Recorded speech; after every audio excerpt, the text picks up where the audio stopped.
আমাদের নরসিংদী ব্রাহ্মণদী বিভিন্ন স্কুল কলেজে একের পর এক হতে থাকে পিঠা উৎসব। শীত মানেই যেন পিঠা উৎসব। তো আজকে আমরা পিঠা উৎসবে চলে আসছিলাম। মেয়েকে নিয়ে প্রথমে স্কুলে আসছিলাম আর মেয়ের ক্লাস চলতেছিল। তখনই আপনাদের ভাইয়া কল দিয়ে বলতেছিল যে পিঠা উৎসব নাকি হচ্ছে, তুমি কি যাবা? তাহলে মেয়ের ছুটি হলে আমার সাথে দেখা করো। তো মেয়ের ছুটি হওয়ার পর আপনাদের ভাইয়াকে কল দিলাম। তারপর আপনাদের ভাইয়া আসলো আর তারপর মেয়েকে স্কুল থেকে নিয়ে আমরা একসাথে চলে আসলাম অন্য এক স্কুলে পিঠা উৎসব দেখতে আর পিঠা খেতে মজার মজার। আর আমার ছেলেটাকে নিয়ে আসতে পারিনি পিঠা উৎসবে, কারণ ছেলের স্কুল ছুটি হবে প্রায় বিকেলে আর পিঠা উৎসব তো শেষ হয়ে যাবে প্রায় দুপুর 12টা থেকে 1টার মধ্যেই। তো কি আর করার, আমরাই চলে আসছিলাম।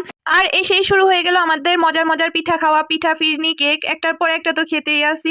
আচ্ছা, যখন যেটা চোখে ভালো লাগতেছে আর মনে হচ্ছে মজা হবে তখন সেটাই খেয়ে নিচ্ছি।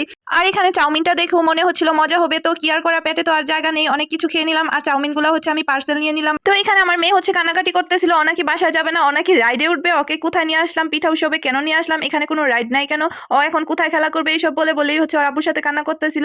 তো এরকমই করে আমার মেয়েটা সবসময়, মানে যত আবদার বাবার কাছে ওর। তো এটা যেহেতু বাচ্চাদের স্কুল, এখানে কিছু রাইড ছিল, তো ওইখানে অনেক বেশি গ্যাঞ্জাম ছিল, অনেক বেশি বাচ্চারা ছিল, তাই বলে আমরা দিচ্ছিলাম না ওইখানে খেলা করতে ওকে। তো কি আর করার, মন খারাপ করে চলে আসছিল বাসায়।